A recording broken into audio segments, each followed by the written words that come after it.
Subscribe કરો એ high news India channel ને પછી યુટ્યુબ એપ પર બેલ આઇકોન નું બટન દબાવો અને નિહાળો એ હાઈ ન્યૂઝ ઇન્ડિયા ચેનલ।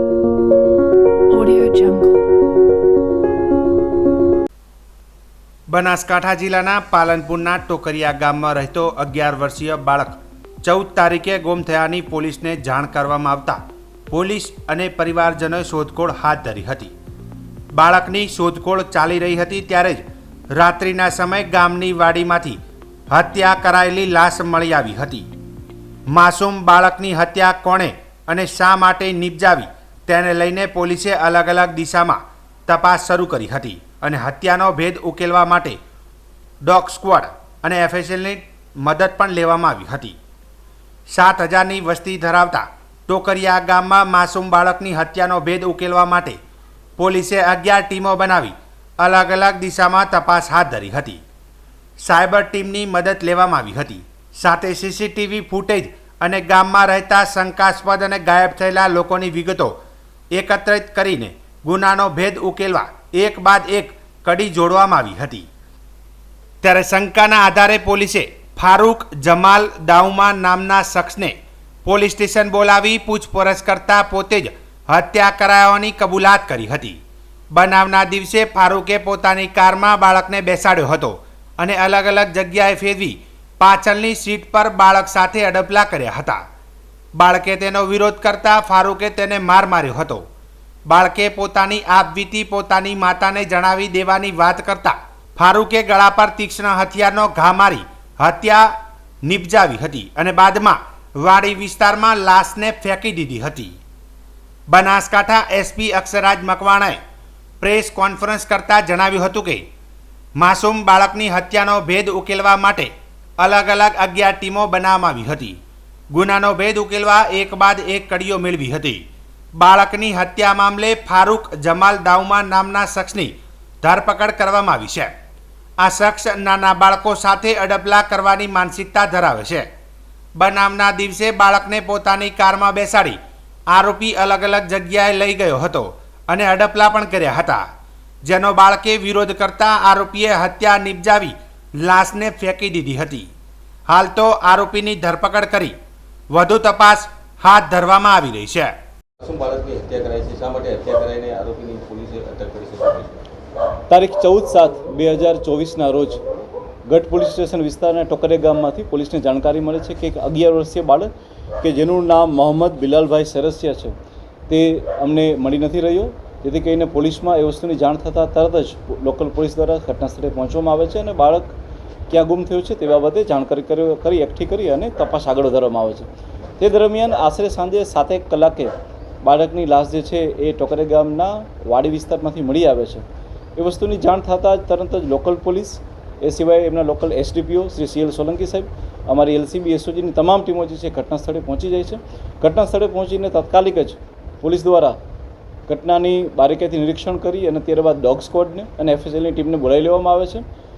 ત્યાં અંધારું હોય અને વરસાદનો માહોલ હોય, પોલીસ દ્વારા ફ્લડ લાઇટની વ્યવસ્થા કરી અને ઘટનાનું નિરીક્ષણ કરી અને ત્યારબાદ અલગ અલગ 10 થી 11 જેટલી ટીમો કે જેની અંદર CPI ડીસા BP મેઘાતરને તપાસ સોંપી અને આ દિશામાં ખૂબ જ ગુનેપૂર્વક હ્યુમન ઇન્ટેલિજન્સ અને ટેકનિકલ ઇન્ટેલિજન્સ બંનેનો ઉપયોગ કરી અને ટૂંક સમયમાં બધી જ કડીઓને એક પછી એક જોડી દેવામાં આવે છે।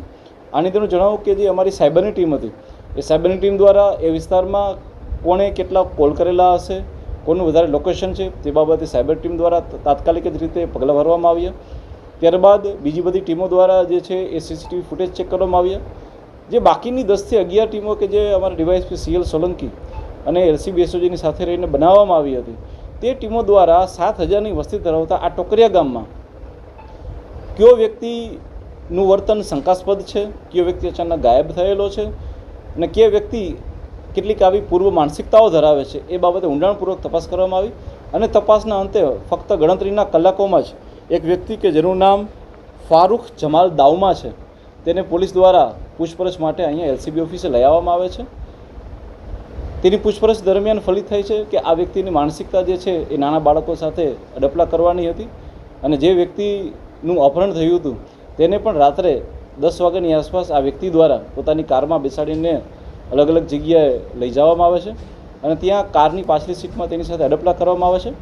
બાળક દ્વારા વિરોધ કરવામાં આવતા અને બાળક દ્વારા જ્યારે કહેવામાં આવે છે કે તેની માતાને જણાવી દેશે, ત્યારે તેના દ્વારા જે છે એને મારવામાં આવે છે અને મારતા પછી એને વધારે ડર લાગતા એ બાળકની હત્યા પણ કરી નાખે છે. આ બધી વસ્તુઓના સાયન્ટિફિક પુરાવા પોલીસ દ્વારા એકઠા કરવામાં આવેલા છે. FSLને બી મોકલી આપવામાં આવેલા છે. આ સિવાય જે નવો કાયદો આવ્યો છે એ નવા કાયદા મુજબ આપણે તમામ વસ્તુઓને એ સાક્ષ્યની અંદર એના ઓડિયો, વિડીયો રેકોર્ડિંગ અને ફોટાને બી હાલમાં મૂકવામાં આવ્યા છે, જેથી કરી અને આરોપીને કડકમાં કડક સજા મળે. બનાસકાંઠા જિલ્લાના કાંકરેજ તાલુકાના વેપારી મથક થરા માર્કેટયાર્ડની ટર્મ તારીખ 20/6/2024ના રોજ પૂરી થઈ હતી, જેમાં સરકાર દ્વારા કૃષિ, ખેડૂત કલ્યાણ અને સહકાર વિભાગના ઉપસચિવ ધિરાણ કુલદીપસિંહ જે મકવાણાએ તારીખ 16/7/2024ના રોજ હુકમ કરીને બનાસકાંઠા જિલ્લા રજિસ્ટ્રાર શ્રી, સહકારી મંડળીઓ નિયામક અને જિલ્લા રજિસ્ટ્રાર યુવરાજસિંહ ચૌહાણે થરાદ માર્કેટયાર્ડમાં વહીવટદાર તરીકેનો ચાર્જ સંભાળ્યો હતો. સૌથી અગત્યની બાબત વિશે વાત કરીએ તો કાંકરેજ તાલુકાના વેપારી મથક થરા માર્કેટયાર્ડમાં વર્ષ 2000થી 2024 સુધી ચેરમેન પદે અણદાભાઈ પટેલ 14 વર્ષ સુધી સતત પ્રયત્નશીલ રહીને સેવા આપી હતી અને તેઓ બિનહરીફ રહ્યા હતા. ત્યારે હવે લોકસભાની ચૂંટણીના કારણે થરા માર્કેટયાર્ડની ચૂંટણી ન થતાં હવે જિલ્લા રજિસ્ટ્રારની નિમણૂક કરવામાં આવી છે. જિલ્લા રજિસ્ટ્રાર યુવરાજસિંહ ચૌહાણે સૌ પ્રથમ થરા માર્કેટયાર્ડ ખાતે આવેલ શ્રી મહાકાલેશ્વર જ્યોતિર્લિંગના દર્શન કર્યા અને ત્યારબાદ વિધિવત રીતે થરા માર્કેટયાર્ડના વહીવટદાર તરીકેનો ચાર્જ સંભાળ્યો હતો. હું યુવરાજસિંહ ચૌહાણ, જિલ્લા રજિસ્ટ્રાર સહકારી મંડળીઓ બનાસકાંઠા તરીકે હાલ હોદ્દો ધરાવું છું. ખેતીવાડી ઉત્પન્ન બજાર સમિતિ થરા, તાલુકો કાંકરેજ, જિલ્લો બનાસકાંઠામાં તારીખ 20/6/2024ના રોજ 5 વર્ષની જે ટર્મ હતી તે પૂરી થયેલ છે, જેથી ખેત ઉત્પન્ન બજાર ધારા અધિનિયમની કલમ 11 હેઠળ જે બજાર સમિતિના સામાન્ય ચૂંટણીના ઇલેક્શન થયા બાદ પ્રથમ ચેરમેનની ચૂંટણીથી 5 વર્ષની મુદત પૂરી થાય પછી જો તેની અન્ય આગળની ચૂંટણી ના થઈ હોય તો તે અનુસાર વહીવટદારની નિમણૂક કરવાની થાય છે. તે અંતર્ગત સરકારશ્રીએ આ કાયદાની જોગવાઈ ધ્યાને લઈને 5 વર્ષ પૂરી થયા બાદ લોકસભા ઇલેક્શનની આચારસંહિતાના કારણે નવું ઇલેક્શન ડિક્લેર ના થયું હોવાના કારણે મારી જિલ્લા રજિસ્ટ્રાર બનાસકાંઠા તરીકે વહીવટદાર તરીકે નિમણૂક કરેલ છે. જે હુકમ ગઈકાલે તારીખ 16 જુલાઈ 2024ના રોજ થયેલો હતો, જેથી આજે તારીખ 17 જુલાઈ 2024ના રોજ આજ રોજ સવારથી બપોર પહેલાં વહીવટદાર તરીકેનો ખેતીવાડી ઉત્પન્ન બજાર સમિતિ થરાનો ચાર્જ સંભાળેલ છે. બનાસકાંઠા જિલ્લાના થરાદમાંથી પસાર થતી ખેડૂતોની જીવાદોરી સમાન મુખ્ય કેનાલમાં અવારનવાર લોકો જંપલાવીને મોતને વહાલું કરતા હોય છે. ત્યારે આજે રોજ ડેરી પુલ અને ખાનપુર ફાટક વચ્ચે એક યુવકે કેનાલમાં ચંપલ બહાર મૂકી કેનાલમાં જંપલાવવાની ફાયર ટીમને કોલ કરતા ફાયર ટીમ ઘટના સ્થળે પહોંચીને 1 કલાકની જહેમત બાદ યુવકના મૃતદેહને બહાર કાઢ્યો હતો અને તેના વાલી વારસાને સોંપવામાં આવ્યો હતો. થરાદ ફાયર વિભાગના ઓફિસર વિરમજી રાઠોડે જણાવ્યું હતું કે આજરોજ વહેલી સવારે ફાયર સ્ટેશન પર યુવકના સંબંધી રૂબરૂ બોલાવવા આવેલા કે મુખ્ય નર્મદા કેનાલમાં ડેરી પુલ અને ખાનપુર ફાટક વચ્ચે યુવક પોતાના ચંપલ મૂકી કેનાલમાં જંપલાવ્યું છે. અમારી ફાયર ટીમે તાત્કાલિક ઘટના સ્થળ પર પહોંચી શોધખોળ હાથ ધરી હતી અને અંદાજે 50 મિનિટની અંદર મૃતદેહને શોધી કાઢી તેના વાલી વારસાને સોંપવામાં આવ્યો હતો. મૃત્યુ પામનાર અનવર ખાન હાજી ખાન પરમાર સિપાઈ રહે પશુ દવાખાના પાસે થરાદ, ઉંમર વર્ષ 42 વર્ષ આશરે અને પરિણીત હોવાનું જાણવા મળ્યું હતું. બનાસકાંઠા જિલ્લાના થરાદ ખાતે આજરોજ મોહરમનું જુલુસ નીકળ્યું હતું, જેમાં મુસ્લિમ બિરાદરોએ જણાવ્યું હતું કે ઇસ્લામ ધર્મના હજરત મોહમ્મદ પૈગંબર સાહેબના દોહિત્ર હજરત ઇમામ હુસેને 71 સાથીઓ સહિત શહાદત વહોરી હતી. આજે હજારો વર્ષ બાદ પણ હજરત ઇમામ હુસેનની કુરબાની ભૂલાઈ નથી, જેથી મોહરમ મનાવવામાં આવી રહ્યો છે. ત્યારે થરાદ શહેરના કાજીવાસથી નીકળેલા મોહરમ તાજિયાના જુલુસમાં મોટી સંખ્યામાં મુસ્લિમ બિરાદરો, મહિલાઓ સહિત જોડાયા હતા, જેથી રસ્તાઓમાં ઠેર ઠેર પાણી, શરબત જેવી વ્યવસ્થાના કેમ્પ ગોઠવવામાં આવ્યા હતા. તાજિયા જુલુસમાં મુસ્લિમ બિરાદરોએ તલવાર, લોખંડના સળિયા વડે અલગ અલગ પ્રકારની કરતબો કરી હતી, જેમાં તાજિયા જુલુસ આગળ વધતા જૂની માર્કેટયાર્ડથી મુખ્ય બજારના તળાવમાં આવેલ કૂવામાં ઠારવામાં આવ્યા હતા. આજના કાર્યક્રમમાં થરાદ શહેરમાં હિન્દુ મુસ્લિમની એકતા પણ જોવા મળી હતી. ઇમામ હુસૈન રઝિયલ્લાહુ તાઆલાની શાનના અંદર મોહરમની જુલુસ થરાદ ખાતે નીકળવા આવ્યું. આવતીકાલે રાત્રે 9:30 વાગે મોહરમ કરતો વિસ્તારથી આદિવાસ થઈ અને દરબારગઢમાંથી બધિરવાસમાંથી અને ઉમરસા ચોકે રાત્રે કયામ કર્યો પોલીસને. આજે 2 વાગે યોજી ઉપડી અને આદિવાસ થઈ જૂનાગઢ બજારથી અને બિરલ માર્કેટ પાસે આવી અને પોલીસને કહેવામાં આવ્યો અત્યારે.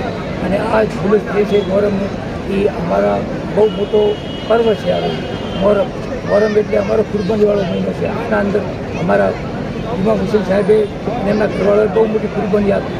એમની યાદના અંદર આ હર સાલ મુસલમાન એને મનાવે છે. અને થરાદ ખાતે પણ પરંપરાગત અમારા ઢેઢિયા વર્ષોથી ચાલે છે.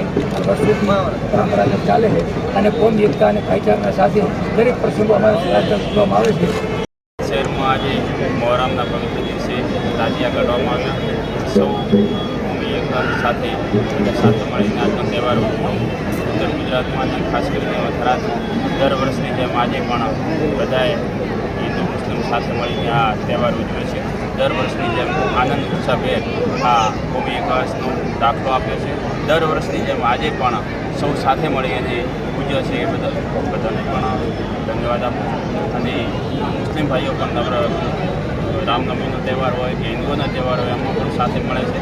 અને હિન્દુ ભાઈઓ પણ મુસ્લિમ ભાઈઓના તહેવારની સાથે મળી અને સૌ રંગે કાર્યક્રમ ઉજવે છે. બનાસકાંઠા જિલ્લાના ધાનેરા ખાતે હજરત ઇમામ હુસેન અને 72 શહીદોના માનમાં આજે મુસ્લિમ સમાજે ધાનેરા ખાતે મોહરમ મનાવી હતી.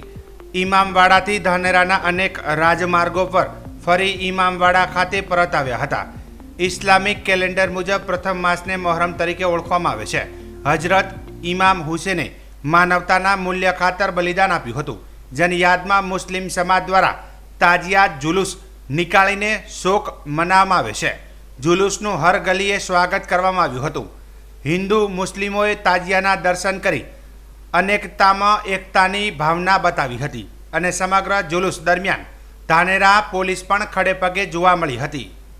આ ધાનેરામાં મોહરમનો પર્વ તહેવાર છે. જે મોહરમનો તહેવાર અમારા ઇસ્લામના અંદર માનવતા માટે 72 જણ આખો પરિવાર શહીદ થઈ ગયો હતો માનવતાની કાજે. અને જે એમના નાના બાળકો પણ શહીદ થઈ ગયા હતા મોહરમના દિવસે. એમની યાદના અંદર આ તાજિયા મોહરમ જુલુસ મનાવવામાં આવે છે.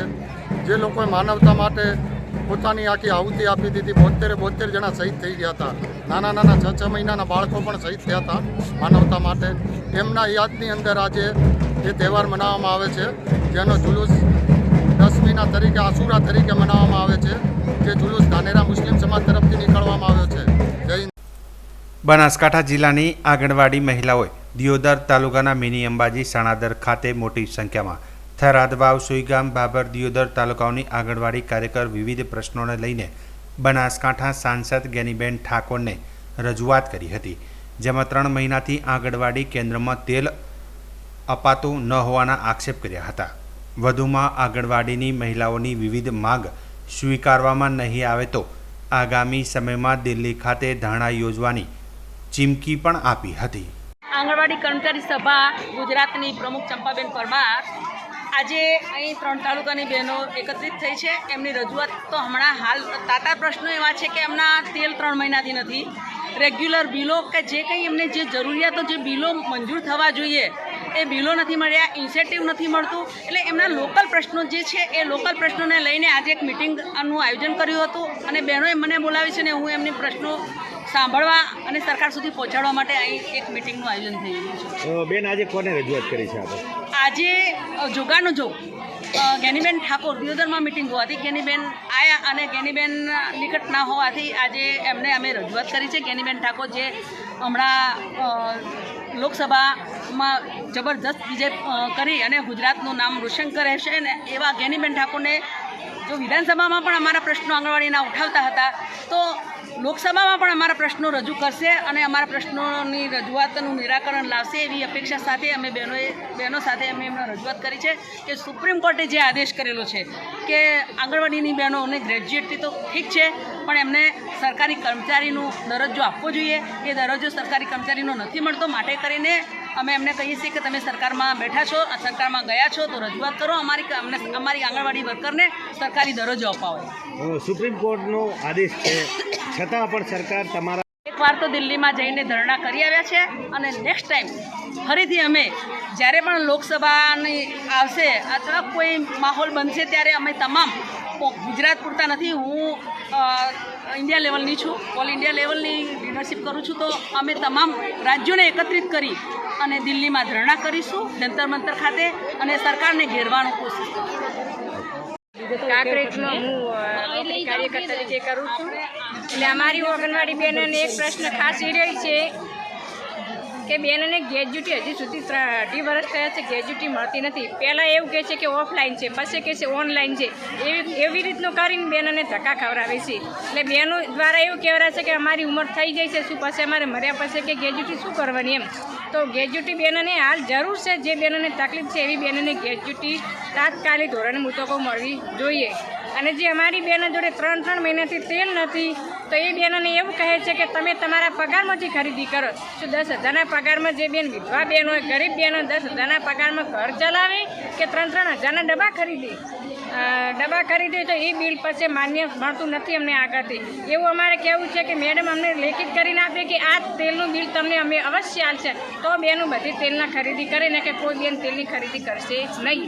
સરકારે જો બાળકોને ખવડાવવું છે તો એ ખરીદી કરીને જ બહેનોને આપીને તેલ બેનું કઈ રીતે તેલ ખરીદ કરીને આપે, ખાસ પ્રશ્ન અમારો રજૂઆત. દિયોદર તાલુકાના સણાદર ગામે 3-4 તાલુકાની આંગણવાડી કાર્યકરોએ સુપ્રીમ કોર્ટે એમને ન્યાય આપીને કાયમી કર્મચારી તરીકે ગણવા એ માટેનું જજમેન્ટ આપ્યું હોય ત્યારે રાજ્ય સરકાર એનો અમલ કરે. આંગણવાડી કાર્યકર એ સવારે 9થી કરીને 3:30 વાગ્યા સુધી 6 કલાક એ નાના બાળકોને એ પોતે કુપોષણમાંથી બહાર નીકળે અને નાનું બાળક એ આવનાર આપણા દેશનું ભવિષ્ય છે, એનું ઘડતર જ્યારે બહેનો કરતી હોય ત્યારે એને પૂરેપૂરો ન્યાય મળે. એને જે બીજા કર્મચારીઓને રાજ્ય સરકારના કર્મચારીઓ તરીકે જે હકો મળે છે એ તમામ હક અને અધિકારો જે આંગણવાડી કાર્યકર હોય, તેડાગર હોય એને મળે. એ માટેની વાત એ રાજ્ય સરકારમાં અમારા ધારાસભ્યો કરશે અને રાજ્ય સરકાર અને કેન્દ્ર સરકાર આ બંનેનું ફંડિંગના 45-55% પ્રમાણે આ આંગણવાડીનું માનદ વેતન હોય કે એના કન્ટિજન્સી ખર્ચા કે તમામ પ્રકારે એનું બજેટ ફાળવવામાં આવે છે. એટલે બંને સરકારો, રાજ્ય સરકાર અને કેન્દ્ર સરકાર એના માટે વિચારીને જે તે રાજ્ય સરકારો જ્યાં અમલ કરવાનો છે ત્યાં મોટા ભાગે કરવાની જવાબદારી એ રાજ્ય સરકારની હોય છે અને કેન્દ્રમાં આ બાબતમાં ગંભીરતાપૂર્વક વાત મૂકીને આમના જે હકો છે એ મળે એ માટેના અમારા પ્રયત્નો રહેશે. કેન્દ્ર સરકારનો પરિપત્ર છે છતાં અહીંયા વર્તમાન સરકાર દ્વારા આ બહેનો માટે અમલ કરવામાં નથી આવતું. એક આંગણવાડી કાર્યકર અને તેડાગર માટેની ઘણા બધા વિભાગના રેગ્યુલર કર્મચારીઓ એ રાજ્ય સરકારે અન્યાય કર્યો અને સુપ્રીમ કોર્ટમાં ગયા.